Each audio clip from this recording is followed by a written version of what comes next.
time to play the game. Time to play the game.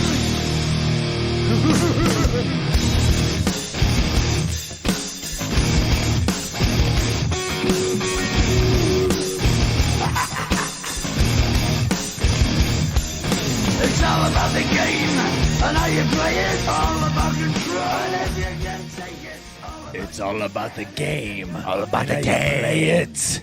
And this is Chris. This is Gregg.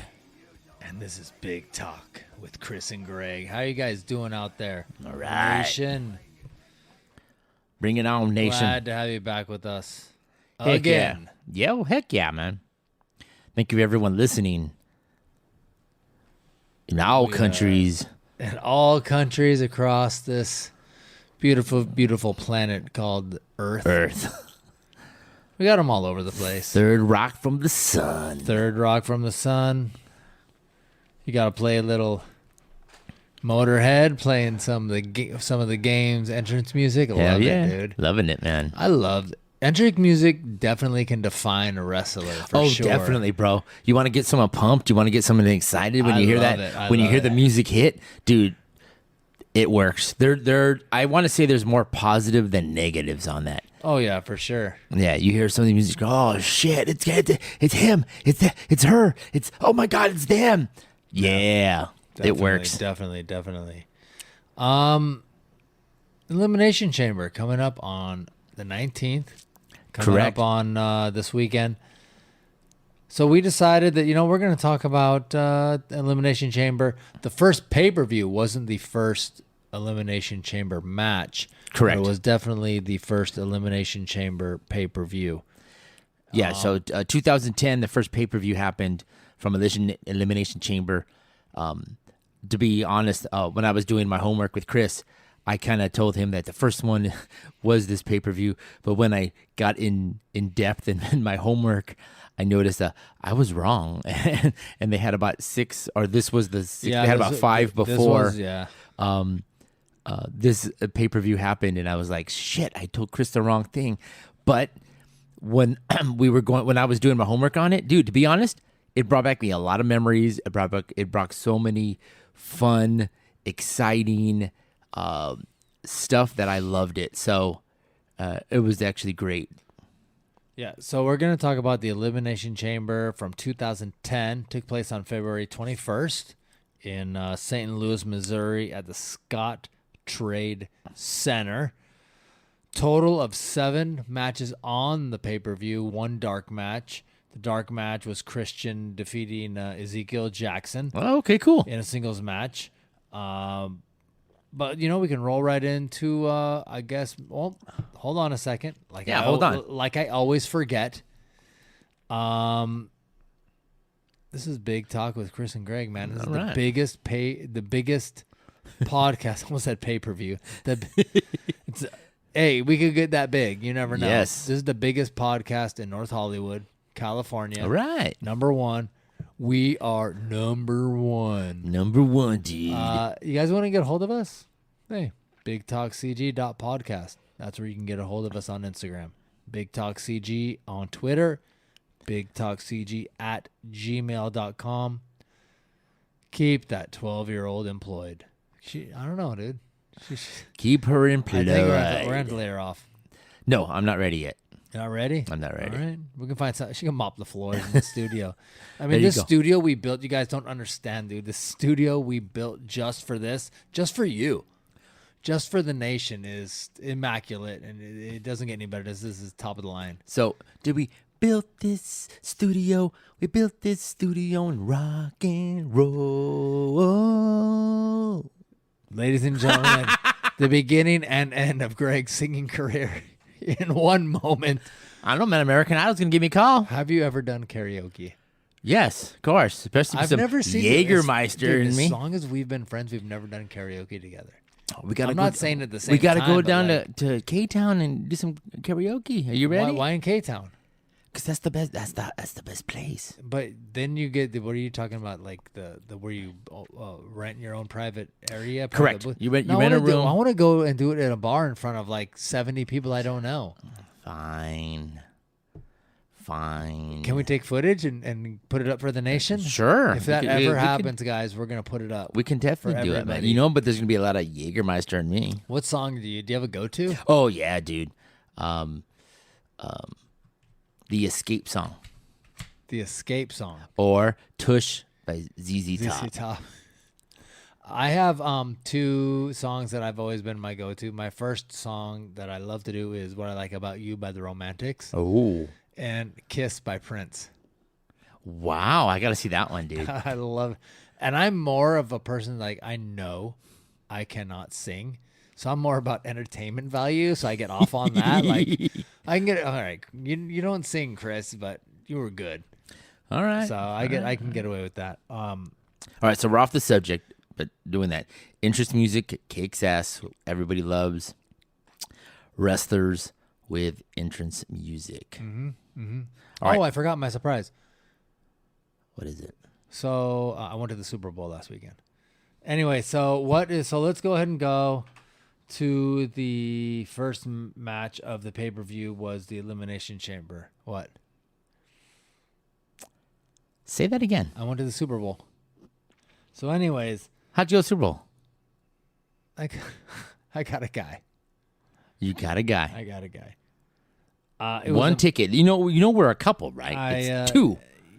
Two. I had to Unless you're taking your wife, because then I'll I had totally to take- step. yeah, it was I'll the step wife. behind. I had to take the wife. Not that I had to. No, I'll- Actually, the wife took me. Okay. I guess if Okay, you that's look it. at it in that kind of a way, but yeah, it was amazing, and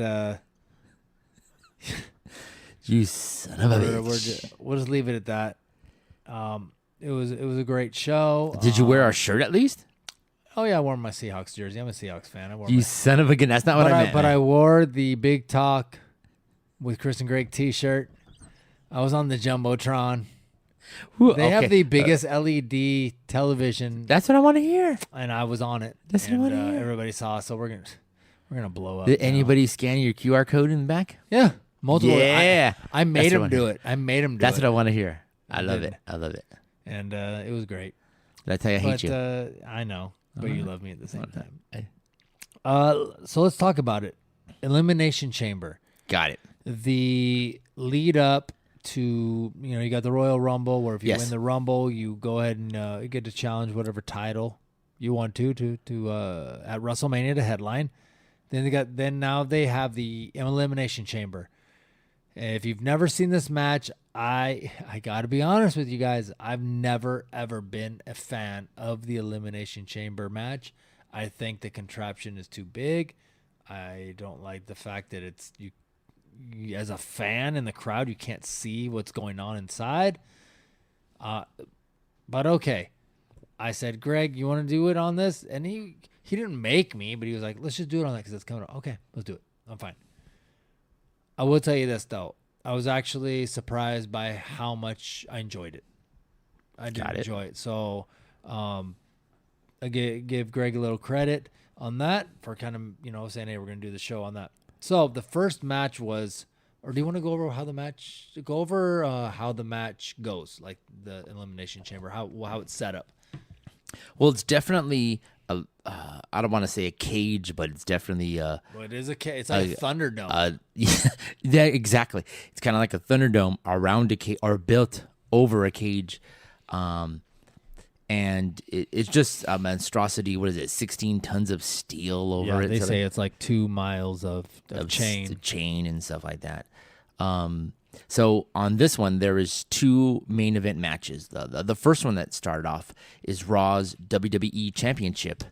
Well, I meant like how does the Elimination Chamber match itself? Oh, okay. work? So That's kind of what I meant. It works out with six competitors go in there. 4 of them are in pods.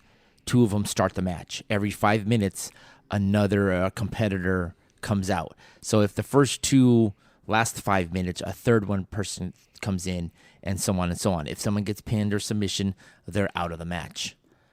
That's how it kind of goes until there's one person who's the winner.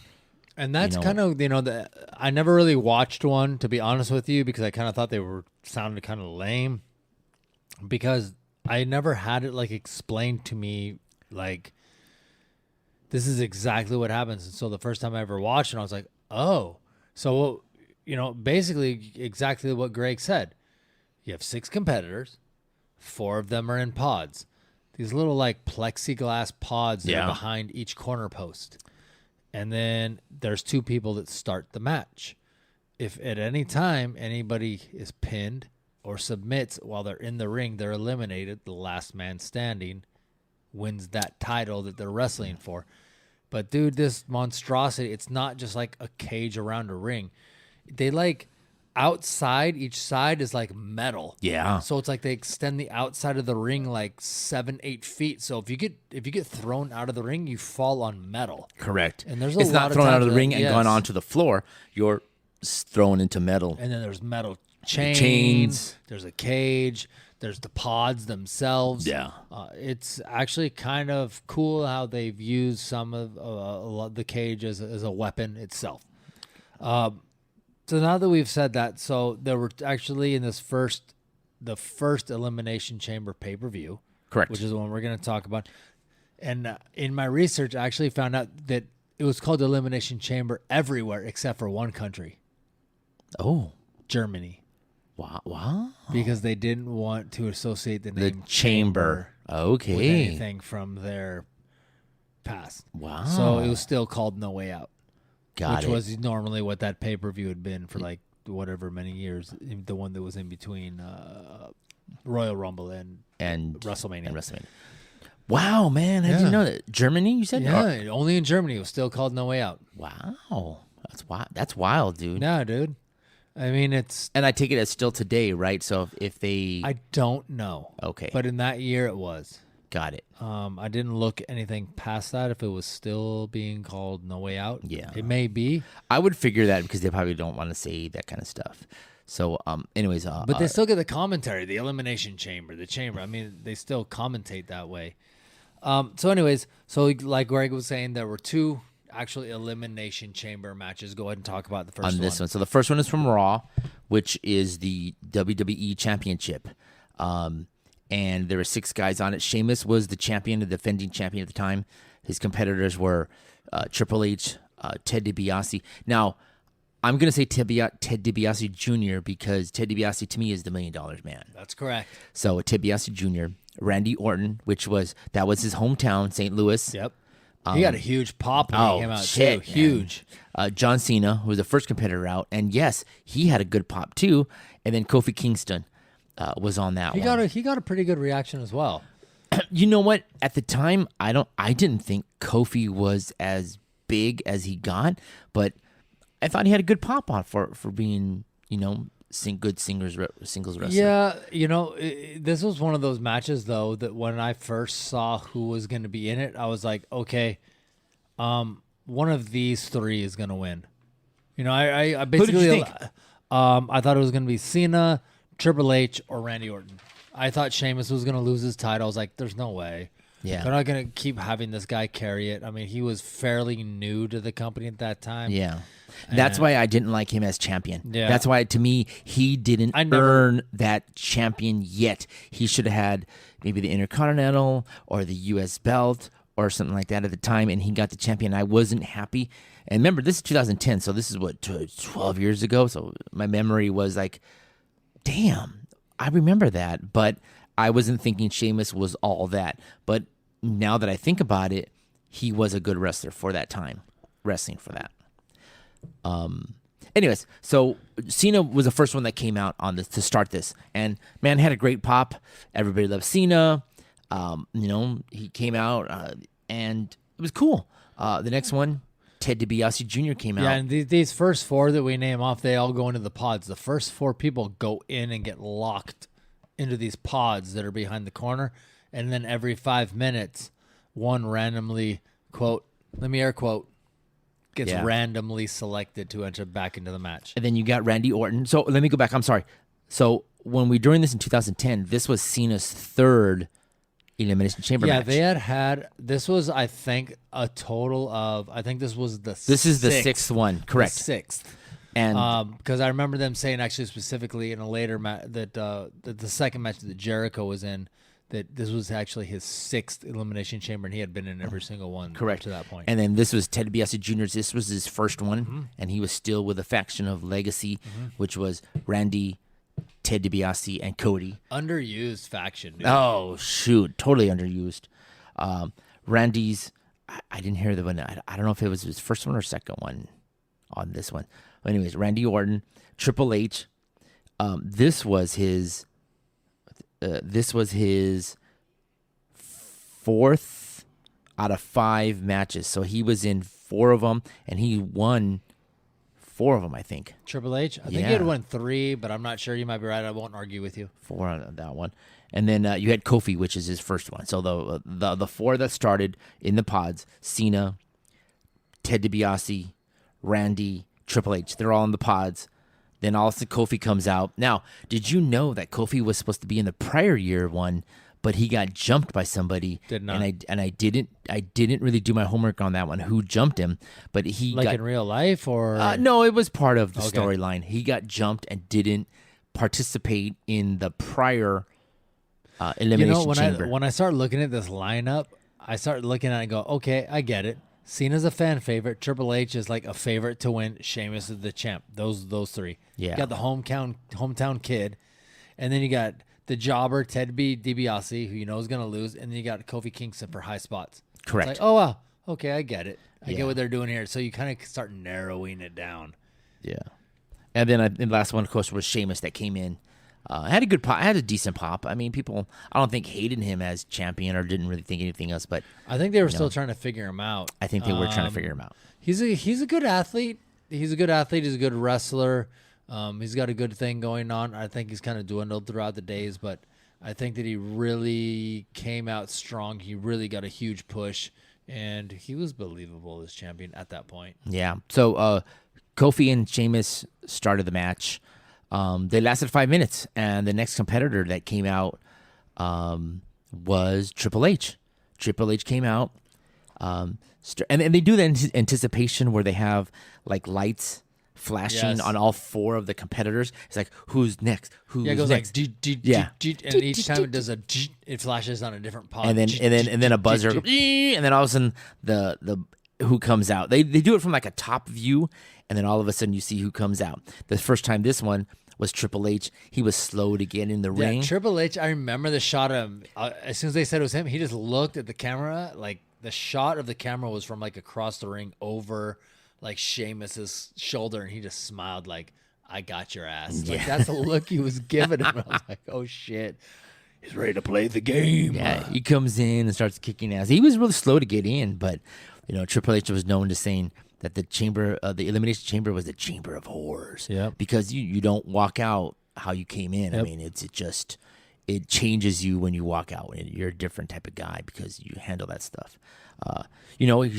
Triple H came in and did his business from hitting Sheamus, hitting Kofi, doing different things, going back and forth, blah, blah, blah, blah. And then these guys who comes in next after 5, and of course 5 minutes pass by. Who comes in next? Hometown hero, hometown boy, Randy Orton. Dude, and Randy Orton came running in. I remember watching this, and it was a total opposite. Triple H, you're coming in. He's like, all right, I'm coming in. I'm gonna take my time. I'm gonna open my pod. I'm gonna come out. Randy Orton, because they kind of dimmed the lights when they Yeah. start flashing lights. Before the lights were even back on, he was in the ring beating up. He was kicking ass.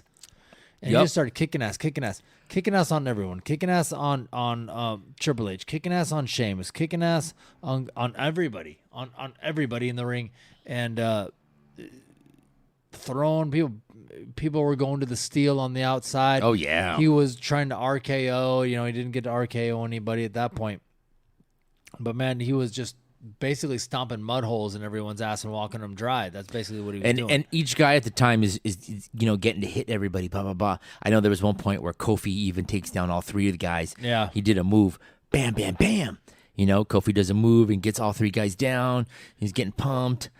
It's exciting, man. I mean, you're like, heck yeah. The next thing you know, 5 minutes pass by. Who comes in next? Ted DiBiase Jr. Ted DiBiase. Now, this was really interesting because, as you had said before, they were in the same faction, him and Randy Orton and Legacy. And Ted DiBiase came in and he started whooping ass. I mean, as soon as any new guy comes in, everybody's obviously tired. They start whooping ass, whooping ass, whooping ass. What's going to happen to him when he gets to Randy? Whooping ass, whooping ass, whooping. He goes to Randy, who's beaten in the corner, extends his hand like, hey, me and you, let's legacy this stuff. Let's do it. And we're going to be together. Let's eliminate some people. And if it comes down to me and you in the end, it comes down to me and you in the end, and we'll find out who's the better wrestler. Exactly. And I love that because it's like, yeah, this is going to last like 2 minutes because someone's going to turn on the other one eventually. Exactly. And if you don't know, Ted DiBiase Jr. is the third generation superstar on that one. But yes, that did happen where these guys just... And that's what that legacy, sorry to interrupt you, that legacy faction was Cody Rhodes, who's Dusty Rhodes' son. Yeah. Ted DiBiase Jr., obviously, Ted DiBiase's son, the $1 Million Man, and Randy Orton is Cowboy Bob Orton's son. So they were all like sons of... Some of them were third generation, but they were all sons of wrestlers that we watched during the 70s and 80s. Exactly. Let's see with that. Ted DiBiase, Randy and Ted were, attacking Triple H, doing this, doing that one. And you're right. And then the next one, was that the last of the guys? Yeah.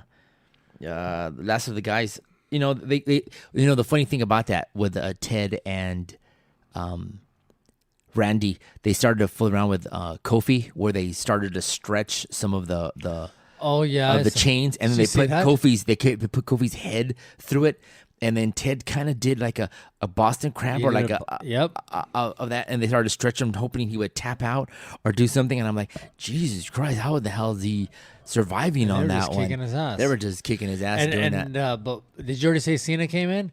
Not yet. I was going to come up because that was I remember next. He's next, right? Yeah. So they were kicking Kofi's ass, all that. And Cena was the only one left, and they're legacying up everybody.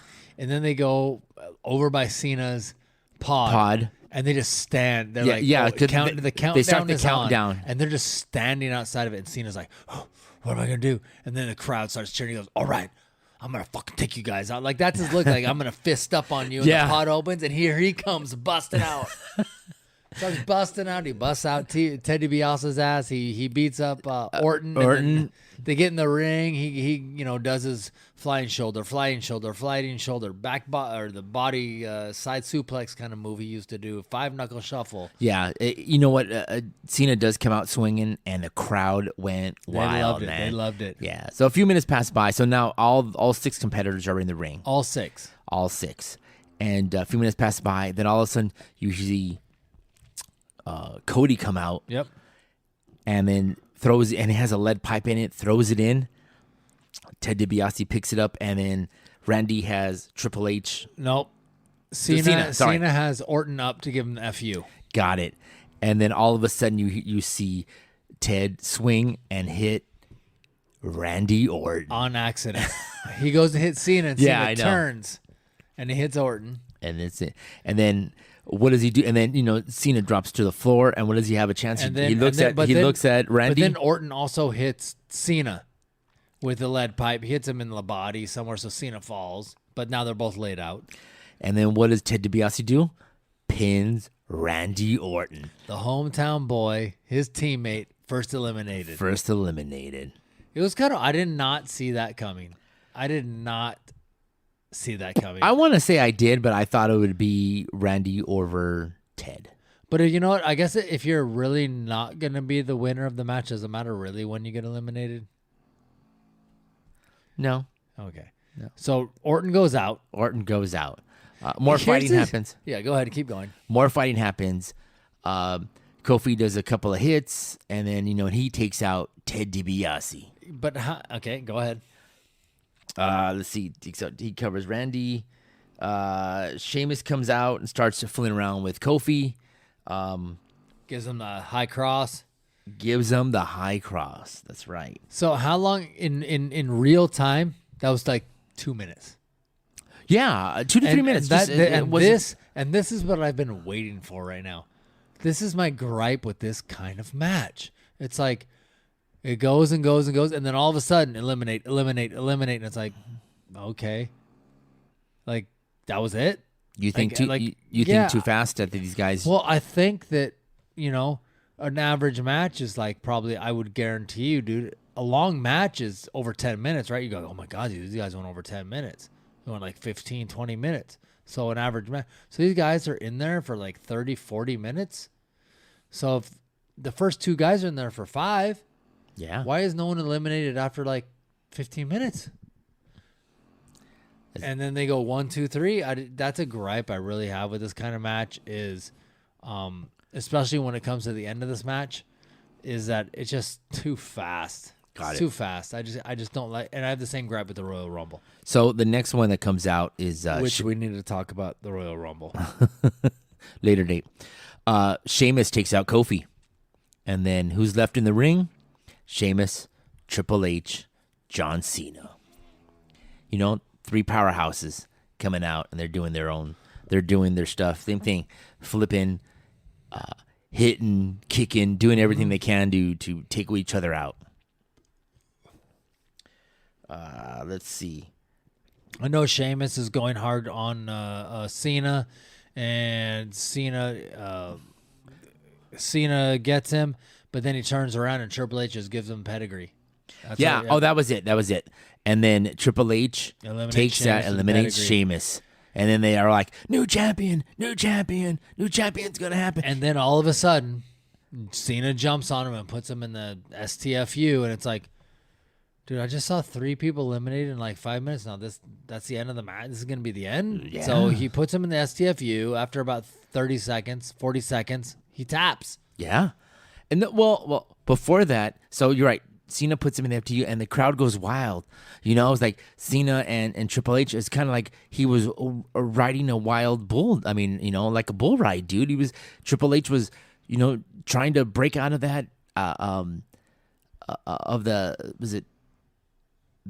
hold, And then anyways, it turns out Triple H does give up, and he taps out, and they declare John Cena the winner of the Elimination Chamber as new champion. And then The crowd wild. Cena barely can't even stand. He's on his knees, just like, oh my God, what did I just go through? Oh my God, I won. Then the announcers are, he's going to WrestleMania. He's going to WrestleMania. Michael Cole is all crazy. He's going to WrestleMania, and who walks out?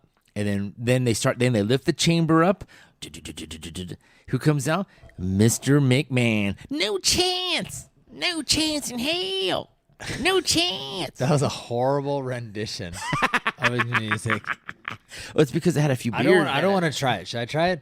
No chance. No chance in hell. There's no That's the music. I do all the. I'm like that guy from Police Academy. Anyway, the crowd's going wild. Cena now hits 8-time champ John Cena. McMahon comes out, says, John Cena, you're on your way to WrestleMania. But in the sense, If and the big if, you can beat this competitor now. And who comes out? Dave Bautista comes out. Walks out calm and cool. Cena's still on his knees. He's like, oh, shit. And then, the referee comes out. Yep. And I remember Cena he was all wongo. He would just he started hoking up a little bit, a little bit more than he was before, like right when the match ended. And that's the thing about Cena. Okay, I get the story. I get the storyline, how wrestling is and all that kind of stuff.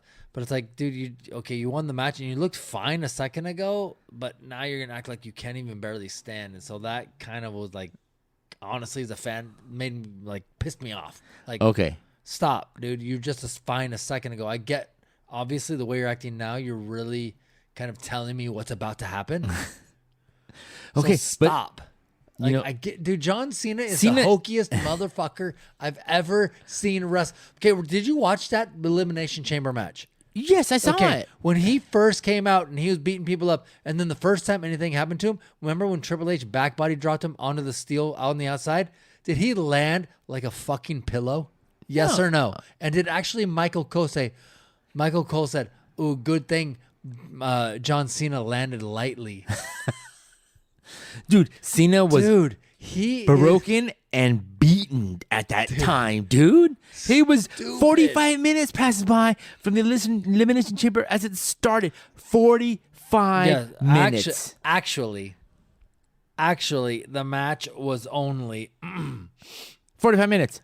30 minutes and 30 seconds because it took him fucking 15 minutes to get everyone into the ring from the beginning of the pay-per-view. So Michael Cole did say 45 minutes, but it took him 15. So stop. I actually looked at the time, and then here's a funny thing. I actually researched the time of the match, and then I actually heard him in the match say, Cena just went through 45 minutes. I'm like, no, actually. We'll look From start to finish, or once you hear Cena's music, the time starts. 45 minutes. I thought it was when the bell rings. No. So you're telling me all those records of pinfalls don't mean anything? Yeah, record pinfall means something. Oh, God. Fine. Okay. 35 minutes? Okay. Now, 35 minutes. Still, 35 minutes. Let's see you do 35 minutes of exercise and then defend your championship. Okay. I defend my title every day. Every day. And you win. Every day. All right, fine. Anyways, this is a show. This is entertainment. And this is what we do. John Cena cannot get up. Here comes Dave Bautista down to the ring. And everybody's Cena like, starts off, man. Cena can barely stand, or is playing like he could barely stand. And then what does he do? He charges Batista, hits him, socks him in the face. Socks him in the face. And then what does Dave do? Wait a second, counts 1, 2, 3, and then all of a sudden turns around, hits him, spear, covers him. 1, 2, 3. The match is done. New champion. Spear gives him the Batista bomb, then pins him. But yes, 1, 2, 3, it's over. Batista title. all fresh and now has a belt, thanks to Mr. McMahon. That was his muscle back then. That was his muscle. Yeah. So then we go on to so actually, I guess technically, that's a third match if you count the dark match. So you get the dark match, which was Christian beat Ezekiel Jackson. Then John Cena beat everyone else. He beat everyone else in the Elimination Chamber. Batista beat Cena. Next match, a young, chosen one. Yes, Drew McIntyre. I love Drew McIntyre. I do too. I loved him since the first time he came into the WWF. I was like, he has everything. He's a good-looking guy. He's got a good-looking physique. He's got something that's unique, which was his accent. He had that intangible X factor. He was a great wrestler, and I don't know what the fuck What was missing happened. though? What was missing though? Back then, Aggressiveness, I guess. You know, I agree with Ruthless aggression. I can't tell you what was missing between Drew we have now and the Drew that was probably back about then. probably And don't about say 30, facial hair. Probably about 35 pounds. 35 pounds. Okay, so you know He's he huge now. He was yes, but I mean back then he still looked like a guy that was. Your microphone's about to fall off right there. Don't tell me what's going on. I'm all fired up, man. Drew McIntyre. Okay? All right. So Drew McIntyre comes out, and who does he face? Kane. Oh my God. Now, did you know that every competitor on the Elimination Chamber they had to qualify to get to the chamber? Yes. So it turns out that Kane was gonna who was he wrestling? I can find out for you. I want to say have it all Jericho. right here. He was gonna wrestle somebody, and he didn't win the match because of Drew McIntyre stepping in, and then so that's why the reason Kane decided to go after Drew McIntyre for this. And I was actually IC title. I forgot because I've always not been a big fan of Kane as a wrestler, but when I watch this match, I actually give it more credit than a lot of what I Googled about it said. I actually thought it was an okay match. Sure. A lot of people have said, and I always judge my judgment. I watch it. I make my own interpretation of it. Then I read what other people said because maybe they see things I don't. You know, people I respect, especially got to read like Dave Meltzer. He's like the pinnacle of what matches are. He's a piece of shit. So I always read what he says. And, okay, whatever you want to see or say. But I disagreed with pretty much what everybody Okay. said. This was not a good match. I was like, actually, I thought this actually reminded me of how good Kane is as a wrestler. I thought the storyline of the match was really good. Yes. And I thought that even though McIntyre was the champ, I thought he was an underdog the whole match until he, obviously beat Kane. And I thought it was really good. I thought it was a really good match. It was entertaining the whole way through. Yeah, definitely entertaining. I'm a McIntyre fan, so I thought my guy was going to lose the whole time until he won at the end. Yeah. So, yeah, definitely. Excuse me. Definitely good, dude. I'm not going to lie, dude. Kane has always been one of my favorite characters. Excuse me. Oh, these birds are good. Kane has always been one of my favorite wrestlers. I like him. He does have a certain style. Everybody complains that Cena always does the same 10 moves. Kane is kind of the same way, but I do love. But he didn't He didn't do all the same moves in this match. No. There was some stuff. He did his moves, but there was a lot of stuff that he did that wasn't ordinary for him. And I'm not saying it was out of the ordinary. I'm just said it was complimentary, I guess. Correct. And it was actually a pretty good match. And I think that, the fact it was only 10 minutes might have been the fact of why people didn't like it as much. But I thought it was actually pretty good. Yeah, that's cool. All right, so moving on to the next match, which we're going to talk about really quick, women's match. Okay, now on to the next match after that. This is the worst thing I've ever seen in my life. All right, so Gail Kim. Who's really good. Yeah. And I don't understand what I think Vince McMahon has a bone to pick with anybody that did not. So we got our main federations, right? We got WWF, WCW, AEW, TNT. Basically, those are the big ones of all time. Like the big four, maybe yes. NWA, WCW, whatever. If you didn't make it big in his federation, it's like he holds a grudge against you to like, I'm going to bury you. And Gail Kim was one of the great, I'm not misusing this word, great female wrestlers, because you know how I feel about female wrestling. Yeah, Chris is not a big fan of female wrestling. She was one of the great female wrestlers that got the most misused by him. Correct. She should have been champ. She should have been whooped. She was basically what he thinks what he thinks Charlotte Flair is, because Charlotte Flair is garbage. She is not that good. Okay. She is not. Gail Kim is what Charlotte Flair was 10 years ago. Okay. Or what they think she is. She's not that good. All right. So, Gail Kim, Maurice, we're supposed to have a match for the Divas champion, or who to be the number one contender. All of a sudden, Vicky Guerrero comes out and says, "Hey, we heard that you guys were talking shit about." Did she say, "Excuse me"? Excuse me! Excuse me! Like, oh my God, when you hear that, it's so screeching of the ears. It's like, how much? I mean, can we give credit where credit's due for a second? Yes. The untimely passing of Eddie Guerrero. Vince Correct. McMahon did a great thing with saying, like, with employing his wife after he died in an unfortunate death. And I don't know if she was under contract, but that was, whether or not he had to or not, it was awesome. I loved it. I think he... And, dude, did he not make the most of her, dude? Yeah. You hated her, didn't you? Exactly. Well, remember she was with Edge? Yeah. Like, who hated her? Jesus. Oh, well, you're right. So he kept her around. Vicky Guerrero came out. Oh, you're in charge of Divas. You're doing this. You're doing that. Okay, so we had that. So she comes out and goes, I'm going to have you two pair up, and now you're going to face Michelle McCool and Layla. LaCool. Team LaCool. Yeah. And then now it was instead Gail of Kim and Maurice. Instead of a tag match, instead of a singles match, it's a tag match. Terrible. Yeah. You know why?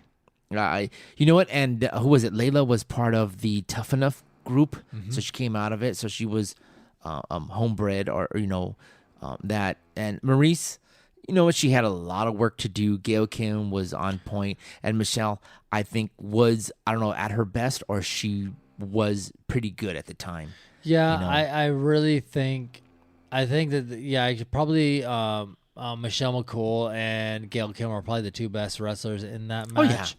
Oh, yeah. Gail Kim obviously far superior over any of them. Correct. Waste of time. Yeah. Filler. Yeah. How filler. long was that match? You can tell a filler match by the time. Yeah. I think we talked about the 3 match minutes and 32 seconds. more about. I think we talked more than the match was. All right. So we're gonna end that. So next thing you know, William Regal comes out, starts talking. Then you have Edge, who just won the Royal Rumble, and said, "Hey, I'm gonna face either the Raw for the heavyweight champion or for the next champion of the winner of this." Here's an idea for you, Edge. You got Edge. We played Triple H's music earlier. You got Stone Cold, obviously amazing. We need to do an episode about best entrance music because Edge has got to be Son of a gun, Edge. on this deal. I see clearly. Oh my! Best entrance music of all time, or what? Oh yeah, dude. That was Alter good. Bridge Dude. is just I even killer. I even loved it when him and Jericho It's on my did gimmicks. a mashup, and they kind of did combination of both their entrance music and had that, dude. Yeah, there's Edge. Whenever that music comes out, man, Alter even that, Bridge, yeah, dude. it's so good. That's if you guys ever want to see Edge's or hear Edge's music, it's on Alter Bridge's first album. So good. It's great. So good. All right, so that happened. Metalingus. Is the Yeah, name of the song. that happened But real fast. So next one comes up was the Miz, who was the U.S. champion, and we had MVP who challenged him for that. That was a good match, man. Yeah, I'll tell you. that's when they had the Miz show, right? Was Yeah. that the Miz show? So- he came out with Big Show. Yeah, he came out with a big show, and they won the tag titles. So I guess they won the unified tag titles. I guess they did it with the titles from WCW. I don't know, but the Miz had like 7 titles on his shoulders. Like, I don't know, he looked like a Big Mac. Yeah. Same thing, dude. I mean, him and Show came out, and then you had MVP, and then MVP with Mark Henry. Mark Henry. I'm going to tell you this.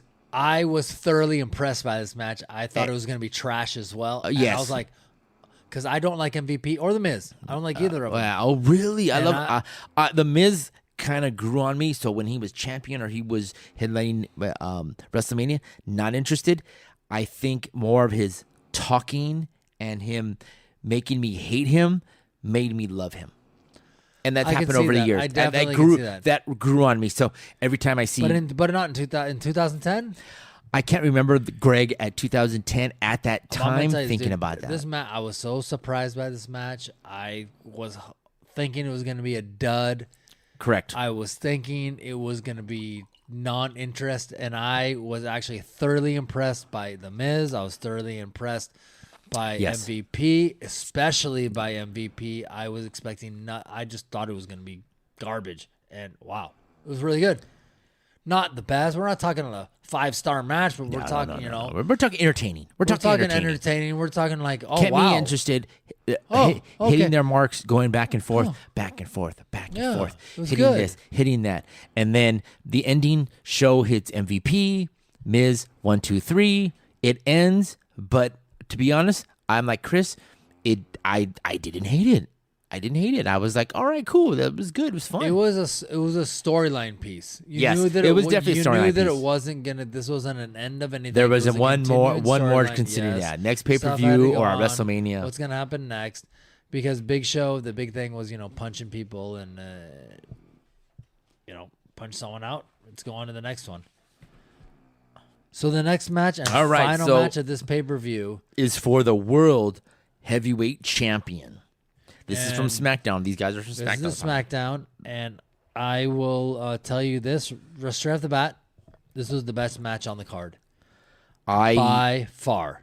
You know what? I have to say I enjoyed for me, I enjoyed both elimination matches. But you're right on the entertainment value. I think you're right on this one. There's so many things that go into this, and So tell Go me ahead. tell me who the competitors are on this. the Chris. competitors are in no specific order. Damn it. Or do you want me to give you them in enter order? Yes. Okay. Enter order. Art. No. The first one that came in was. Rey Mysterio. Come on, man. I thought you said you did your homework. Oh, my copy and paste is wrong. Got it. It was Rey Mysterio Junior.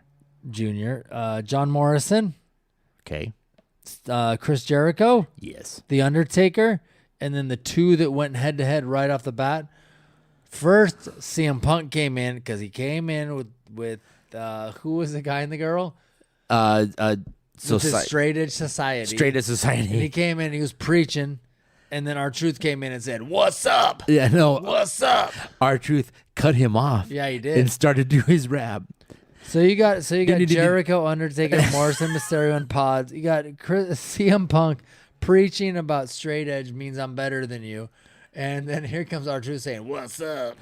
So I don't know if you heard this. Is it just me, or does R-Truth from the first day you ever saw him look the same today? Oh, looks the same. Like exactly. Looks the same. You know what? He's one of those. He takes immaculate. What's his diet, dude? He takes so good care of himself. From being in WCW, from being in TNA or Impact, from being WWE, WWF, he handled all three federations. He looks good. He looked exactly the same. He looks exactly the same. He still looks good today. And you know what? You can always count on him. Good. You're not going to get a bad match. You get entertained with that. Yeah, I have to Win, say lose, R-Truth, doesn't matter. But you're gonna get an entertaining match. So did you know that during this on Yes, SmackDown, I know exactly what you're gonna say, but go ahead. I was gonna say Jericho put himself out there and guaranteed he was gonna win this match, and that surprised me. I was like, "Damn, Jericho, you're that bold and say you're gonna win this match." The thing about Jericho at this point in his career, he didn't look like Jericho. And when I watched him in this match, I was like, he ain't looking so slim, bro. Okay. You know, he's got a little bulbous to him. All right. You know, is this one? And I can't remember. Is this the time? Is this about the time when he came? Remember when he came out with his big leather jacket and did the loops around the ring and didn't say anything and left? Was this the same time? Do you I'm remember gonna that? say no because I don't remember that. Anyways, so we had R-Truth and CM Punk. Yeah. Can I say something about go ahead. before you go? Undertaker came out and he was the fourth person? Well, 1, 2, I can tell you the 3, whole- 4. Okay. Undertaker was the fourth person to come out in the pods, right? he was Now- the last pod. Are you talking Okay. about the pyro? Not just that, but did you know that this was the first time Undertaker didn't do his slow walk all the way to the ring, and he kind of took his jacket off through it and kind of ran or did a quick step to get inside the ring? Do you know why? No, tell me why. I'm going to tell you why. So, I didn't know anything about this. Okay. And even when I watched the pay-per-view, I knew nothing about this because I just didn't notice it. But of course, doing my research that I do, I could deep dig. There was a pyrotechnician. There we go. And Undertaker didn't like the way he had the pyrotechnic set up. And I've actually replayed this, and I replayed it for my wife and my daughter today. And Undertaker was really upset about the way he had stuff set up, and he reassured the Undertaker, "Oh, everything will be okay. Don't worry about it." Okay. Undertaker was supposed to go out to the entranceway in like short sleeve kind of thing, and the last second he put on that big long trench coat. And if you watch it, they've edited it since then. Right when he gets to the middle, you see a pyro flame come right up the middle, and he suffered first and second degree burns on his way to the ring. And when they show the ring, and when they cut back to him, that's when he's running out, and he throws his jacket off. They said something his jacket caught on fire too, Yes, right? his jacket caught on fire. And the whole time, if you notice during the match, he's always wet because they kept giving him bottles of water to pour on himself because he had second and first degree burns on his. It was just on his chest and neck. It wasn't all over his body. I mean, I don't want to act like it's not a big deal. No. And so I was like, wow, that explains a lot of shit. I didn't see the water, but I do remember on my homework also, I read up upon that where they said the pyrotechnics happened and he got it looked like a bad sunburn. Next time anybody watches that, you can see the flames are boom, boom, boom, like flames are going up on that stage. Do it one more time. Where they Okay, good. where they are coming out of the entranceway, and one comes up in the middle right when he's there, and then the next thing they shoot to the ring, then they come back to him, and he's running down the. Okay, cool. But anyway, so And then he goes straight to the pod, like goes bam, straight to the pod. They close it, they lock it, and then you said CM Punk comes out with his straight as society, and he's fucking rambling. You guys, you four are addicted to painkillers and alcohol and blah blah blah blah. What's I up? beat you all. What's up? Exactly. What's up? That was so What's cool. up? I was so happy. R-Truth came out and cut him off and said, you know, dun, dun, dun, dun, dun, dun, dun, what's up? Dun, dun, dun, dun, dun, dun, dun, what's up? Like that kind of stuff. That was Yeah. cool. And that started the match off where, you know, that kind of stuff. So they were And the last R-Truth two. was great, man. They were the last two, so they started going at it. Cool, man. And then, you know, CM Punk was cocky as hell. R-Truth came out and did his best. I think he didn't freaking last. This was pre, I guess, as much as I had it, pre-pipe bomb. Yeah, This sure. was still when he had This is- long hair and stuff. I don't want to get into the whole CM Punk thing yet. But Yeah, go ahead. But okay, yeah, this is before. But that's fine. Yeah, even before he changed This his is music, before he was the best in the world. yeah, this is before Cult of Personality because Yeah. I was like, he was still doing. I think it was My Enemy from Kill Switch Engaged. Mm-hmm. He was coming to that, and I go, oh shit, I remember CM Punk at that. Came out, and you know the music hits, and I was like, oh okay, cool. And then you know before Cult of Personality, you're right. So you're right. It was probably before Pipe Bomb came out and did his business, and you know of course he was still great on the mic. Yeah. You know, talking, blah blah blah. Anyways, they goes the match. R-Truth gives him the best. You know, it looks like R-Truth is actually handling him as much as he could. You know, what can you do? R-Truth, and you know, sometimes wrestlers don't get what they should get. R-Truth probably should have gotten a little more. But go ahead. R-Truth gets eliminated, go to sleep. The GTS from Yeah, that CM was Punk. it, man. CM Punk gives him a GTS. not in that kind of match, but R-Truth probably in his career should have probably, you know, I think he was a good enough wrestler to at least hold, you know, I got to go back. I don't know. He may have held the U.S. or Yeah. Intercontinental. I know he had like the 24 probably at some point. I think McMahon did it just for him on that 24/7 champ. Anyways, getting back to the match. I get on my side tangent. Sorry. CM Punk was also called the Pastor of Puritality. Wait a minute. Pastor of I love the Purity. fact when he eliminated R-Truth, he grabs the mic. Yeah.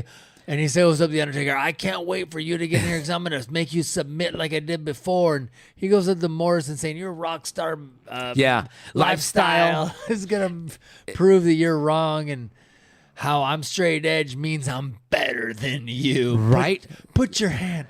Feel free to put your hand on the television and feel CM Punk run through you. Now, if anybody knows that I'm better than you, who says that?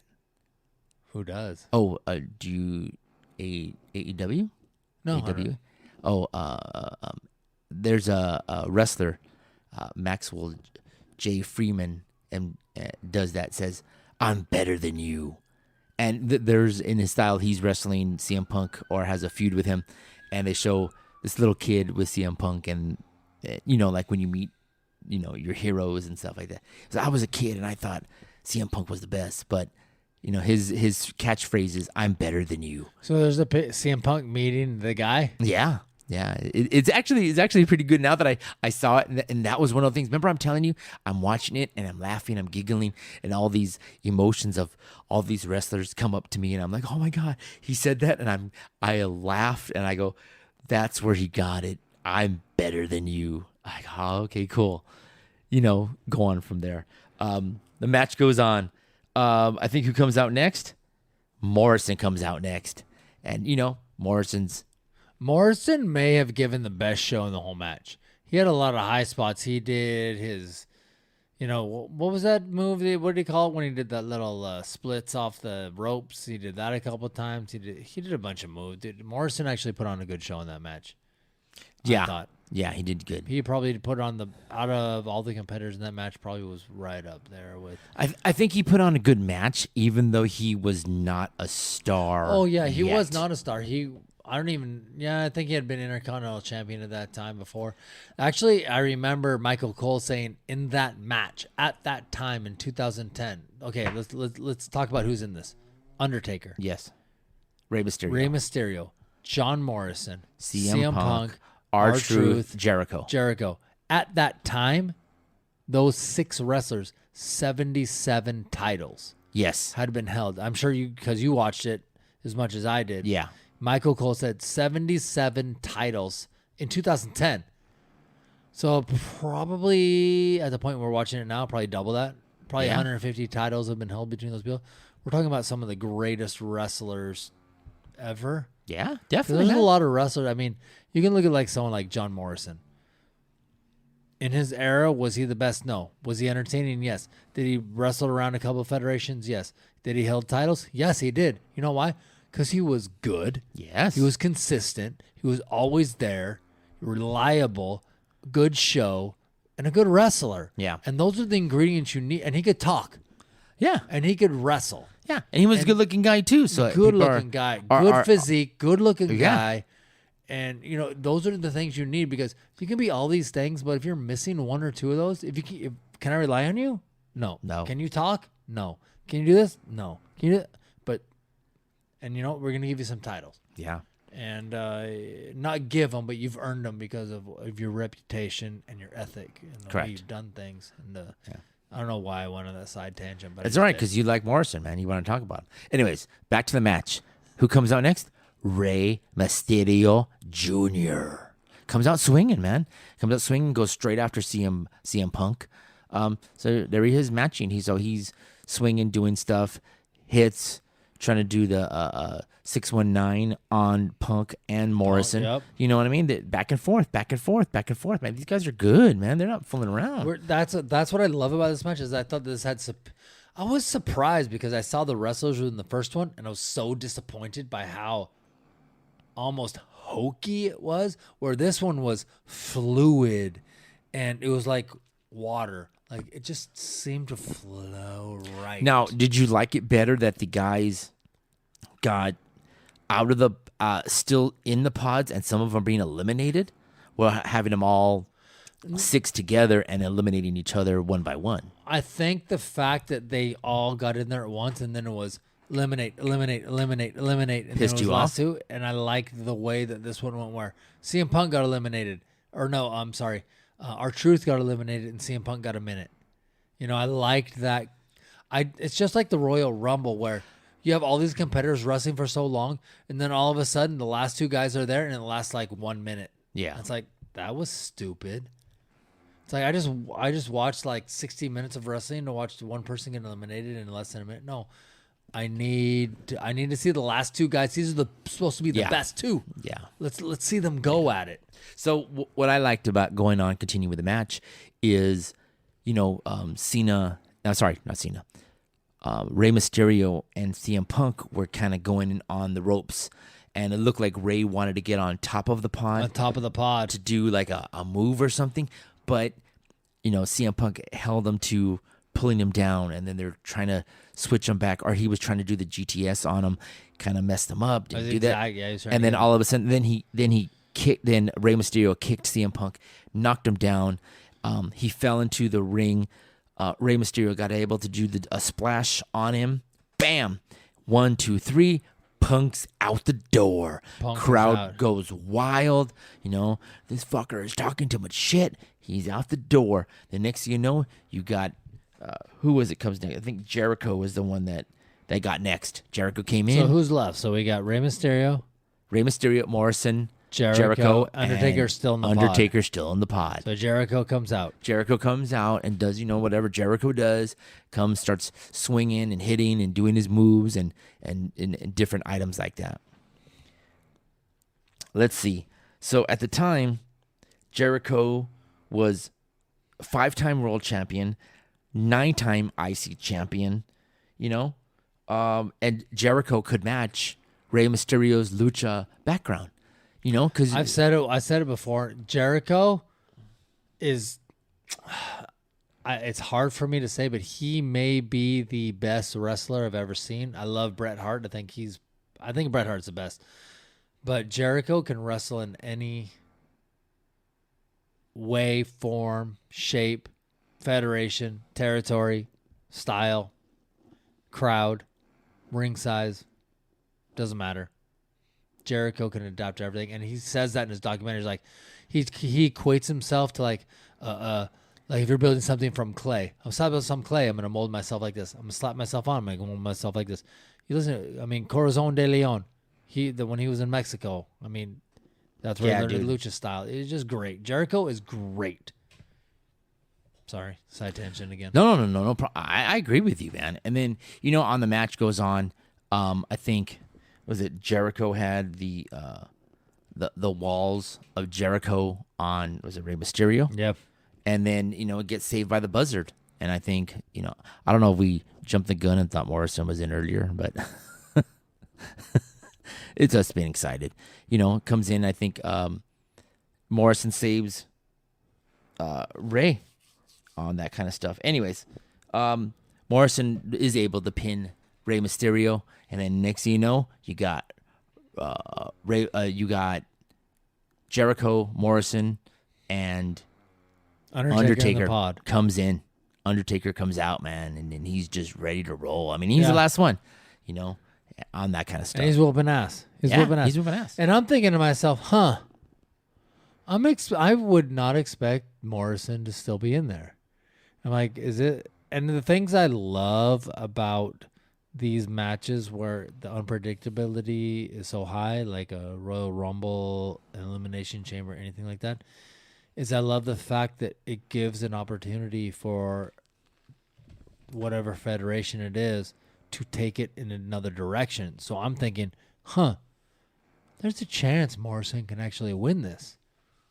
Because is that what you're thinking? When it gets down to the last three, you're like, you never know. Yeah. Because, I mean, think about in history,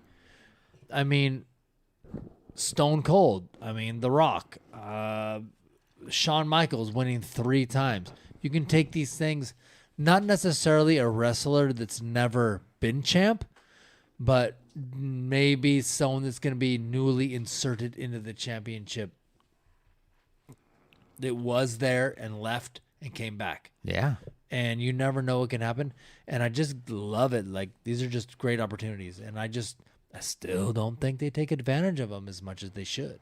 I really don't. Yeah. So on the match, I think as soon as Taker comes out, I think Jericho and Taker start wrestling, and then Jericho slaps Taker. Taker takes a step back, and next thing you know, they're wrestling, going crazy. So now Taker, Morrison, and Jericho are just going at it. I mean, these 3 guys are just doing, you got classic Taker, coming in, doing moves. Hits. Choke slam. I saw a choke slam in there. Yeah, choke slam. These guys, Taker's ready to destroy, man. Morrison was no match for Taker. Morrison just did his best on whatever moves he could, on this, And then once in a while, Chris, was hiding from Taker in the pods. Like, he even tried to hide from them and kind of, pull the pod back. That was Jericho. That was Jericho hiding from him. That was Jericho hiding in the corner. And then Taker breaks in and starts beating up Jericho a little bit and blah, blah, blah, blah. And then goes out and starts fooling around with Morrison. But, Morrison's just not able to handle him. And Jericho, after that, Jericho starts peeking out, and it looks like Morrison gets a step on Taker. Jericho comes out for a second, and then all of a sudden Undertaker, takes a step up, and then Jericho goes right back into the pod. But let me ask you this. I'm in. Why not? Why not what? Why couldn't Morrison handle Undertaker? I don't think that he was at a caliber that could handle them. But why not? I don't know, dude. I don't know. Let me precede by everything I'm going to say is, like, I am not the biggest. I'm not a pumper up. I don't think the Undertaker was everything that everybody else thinks he bullshit, was. Man. He definitely was. No. Yes. No. A ringleader, a destroyer, knew how to wrestle, knew how to handle, knew how to lead. Old. So what? Stop. Morrison, young, good looking, physique, wrestling moves all over the ring. The Undertaker at that point had 3 moves. And his choke slam. One word. Tell me this. I'm going to tell you, everybody listening to this, go back in time. Undertaker has the weakest choke slam. He holds people and doesn't want to slam them down hard. Got it. Undertaker has the weakest chokeslam in the history of chokeslams. Okay, now were they still in Does that? he have the greatest entrance of all time? Yes. Okay, but let me finish. What at the time were they worried about the guys because of the choke slam? Were they doing that? So they're doing, hey, we want to make sure you hit it, but you don't destroy these guys. Well, the Giant was slamming people. Kane was too. Kane hit bigger choke slams. You're wrong. Taker was all that and a bag of chips. No, He was. he wasn't. He was. Nope. He was. Nope. He was. Nope. He was. Sorry, I got to disagree with you. I don't think Undertaker was he a leader? Yes.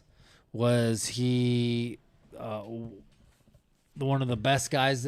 I'm not saying he wasn't good. That's not what I'm saying. I know that. I'm not saying you're not saying that. But I don't think that at that point he was the elite.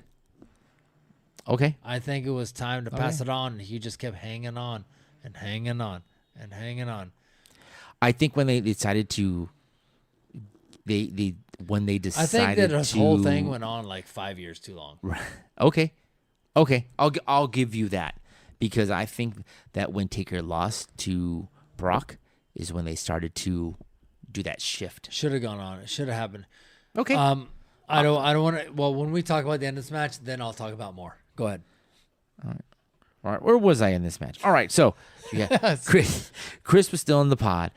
Taker, Morrison are happening. So Chris comes out. He finally gets there. So anyways, let's see. Oh, the crowd goes wild. They're starting to chant Undertaker, Undertaker, Undertaker. What happens next? Taker, Morrison gets eliminated. Yeah, Morrison gets eliminated. And it comes down to Undertaker and Jericho. And Jericho's out of the ring right now, and he comes in and looks up, and you see Taker's ready. He's like, has his stands in the ring. He's about to fuck someone up. Jericho finds a way to come in. And Jericho's a very smart wrestler, so he knows, okay, if I do this, something's going to happen. Blah, blah, blah, blah. Jericho comes in and finds the way to, hit Taker with a few hits, hit, a couple of moves and doing something like that. I think the best thing that happened with Taker and Jericho was when Jericho had him and he was going to give him like the walls of Jericho, but then Taker was able to switch it. Or he had his arm and switch it, and then he was going to do like a submission. They had that dungeon submission hold. That was so cool because it kind of cool. And then it kind of went back and forth for a few minutes. Jericho went on the ropes and he had to let him go. Not because he had to let him go, but he just had leverage. Yeah. Jericho used a superplex from the second rope on Taker. That was good stuff, man. Trying to get the walls, going back and forth. And then I think it turned out, it looked like Taker was going to win on the submission, and Jericho was able to pull himself out of the ropes and onto, of course, steel cage shit, but at least take himself out. And as this is going on, check this out, man. Like I said, Jericho was able to hit Taker with a code breaker, and through all this is going on, Taker's giving a sign like, "Oh, I'm gonna get him or do a choke slam or do something." From the way the camera was set up, the cage flips open, and who do we see? Shawn fucking Michaels comes out. Shawn Michaels comes out from under the ring, basically. Comes out, chin music to Taker, takes him down. Chris Jericho, 1, 2, 3, becomes champion and wins the fucking match. Jericho wins championship. And this is what I wanted to say, but I'm going to keep on, Sweet chin music. So Shawn Michaels gave him the sweet chin music, and Shawn Michaels said, I wanted to do that because I wanted to guarantee that I would get a second match at WrestleMania. I wanted a rematch at the next WrestleMania, which Undertaker did grant him. Yeah. And I thought that was the time where, honestly, both of them should have been hanging it up because they were both at the end. I think that probably Shawn Michaels should have beat him the previous year. I think that would have been probably the best thing that could have happened. And then maybe had a rematch this year and Undertaker beat him to show like, yeah, you did beat me once, but I beat you the next year, kind of a thing to kind of redeem himself. But man, Undertaker he was at the end of his career. And he wasn't at the end of his career at that time, dude. They weren't going to let him go. He could still wrestle. Oh, That's like football players saying, like Brady, should he give up? No. No. But maybe he wants to. Hey, you know what? I'm done. I don't want to get hit anymore. Well, did Taker still want to do it? Hold on a second. Did Brady? I mean, I can't remember last year when they won the Super Bowl, right? Did they predetermine that? No, but they could predetermine if the Undertaker won a title, right? So shut up. I'm not stupid. You're stupid. So yeah, they can have the Undertaker be the champion forever if they wanted to. But I just don't think that he was at the top of his game at that point, and I don't think that the streak at that point. I think he should have lost it the year before to Shawn Michaels. Okay. Actually, I wouldn't have been surprised if he lost it to Triple H before that, but he should have lost it to Shawn Michaels the year before, and then this rematch should have been Undertaker winning and then retiring. That would have been probably the best thing that could have happened. In your mind. In my mind. Got it. In hindsight. Dude, and it's like over. It became a streak, like you knew it was going to happen. It was going to happen. And then when they lost, I think that the way he eventually lost it, I didn't like it. Okay. I didn't like it. Okay. So going back to the match, Jericho wins, walks out, and he looks like, oh, shit. I just won the match. Unbelievable. What they do is they just have Shawn Michaels. Taker's done. He's just lying there. Yeah, Shawn done. Michaels is just over him with like a look, just looking at him. I love it. Like, fuck you. Look. Disgust. He's got a look of disgust on him. And that's how the match or the pay-per-view ends at the time and goes off the air. And then they come back for Monday night, the next night, and Whoa. I didn't see that. Oh, We're not okay. talking about that today. Okay. Go. So then they come back the next night, like I just said, and Shawn Michaels says that he did that on purpose to get the rematch with the Undertaker, and the rest is history, although I already said how history should have been. And I'm right. All right. And I'm right because this is Big Talk with Chris and Gregg, and Chris and Gregg say how it is and how it should fucking be. If you can't tell, we're wrestling fans. Yeah, we're wrestling fans, and All we right. live in a fantasy world, and sometimes, Got it. we Chris don't- is wrong. Oh, Take we'll it. see. You know, I'm gonna wear my Undertaker shirt next time I come. Go ahead. Yeah. Let me show you. All right. Go ahead. Anyways, this is Big Talk with Chris and Gregg. See ya.